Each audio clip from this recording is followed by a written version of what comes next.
Bismillahirrahmanirrahim. Assalamualaikum warahmatullahi wabarakatuh. Perkenalkan, nama saya Rahmi dengan NIM A1D118017.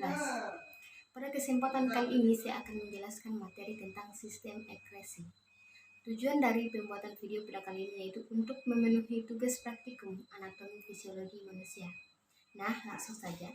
Karena tidak kalian bertanya-tanya kenapa ketika kamu menggunakan kacamata dan masker bersamaan, kacamata kamu berembun. Nah, jadi sebenarnya embun yang keluar itu adalah karbon dioksida atau CO2 dan uap air atau H2O.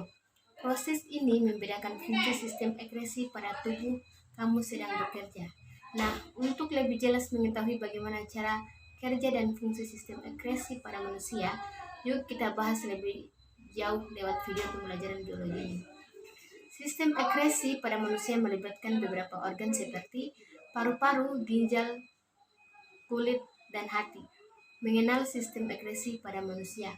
Jadi, tubuh kamu memiliki organ-organ penting seperti paru-paru, hati, ginjal, dan kulit yang disebut dengan sistem ekresi.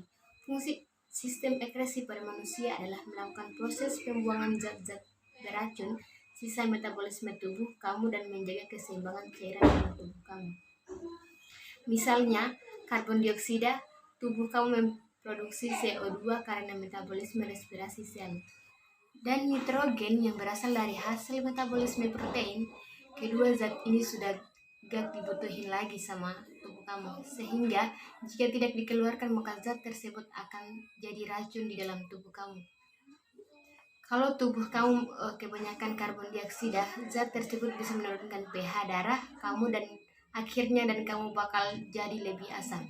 Jika sudah begini, kamu akan mengalami asidosis yang ditandai dengan asam mual, pusing, sakit kepala, dan rasa tidak nyaman lagi. Makanya sebelum zat-zat semacam karbon dioksida ini numpuk dan jadi racun dalam tubuh kamu, paru-paru sebagai organ ekresi mengeluarkan zat beracun tersebut. Bentuknya bisa berupa gas atau cairan hasil sampah metabolisme tubuh. Sampai di sini sudah paham kan kenapa sistem ekresi penting banget? Nah, biar kamu makin paham, mari kita bahas organ-organ apa saja yang termasuk sistem ekresi dan apa saja fungsi sistem ekresi pada manusia. Yang pertama yaitu sistem ekresi paru-paru. Seperti yang sudah dibahas di atas, paru-paru merupakan bagian dari sistem ekresi manusia. Paru-paru sebagai organ ekresi mengeluarkan karbon dioksida dan uap air saat kamu bernapas melalui hidung atau mulut. Ketika menghirup udara, paru-paru akan memasukkan oksigen, kemudian mengeluarkan karbon dioksida beserta uap air.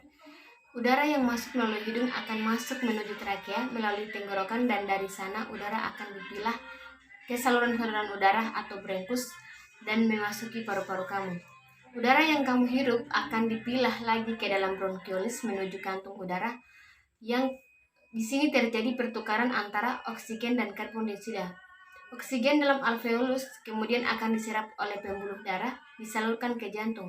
Oksigen kemudian dipompa oleh jantung menuju sel-sel tubuh kamu.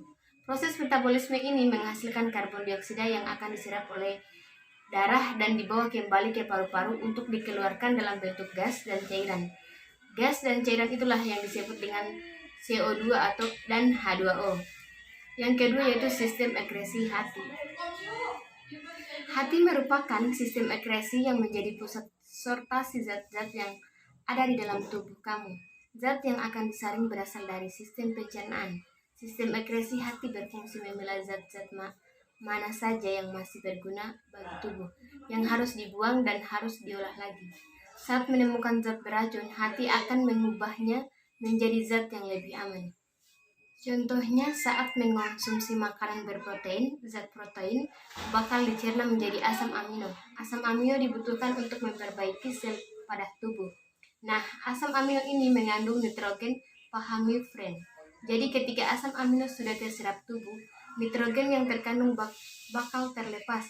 Sistem ekresi hati memisahkan nitrogen dari asam amino yang kemudian bergabung dengan zat lain. Nitrogen kemudian diubah menjadi NH3 bersama amonia yang diubah lagi menjadi urea. Zat urea ini kemudian masuk ke ginjal untuk kemudian dibuang bersama urin. Yang ketiga yaitu sistem ekresi ginjal. Sistem ekresi yang satu ini terletak di belakang rongga perut, tepatnya di kanan dan kiri tulang belakang kamu.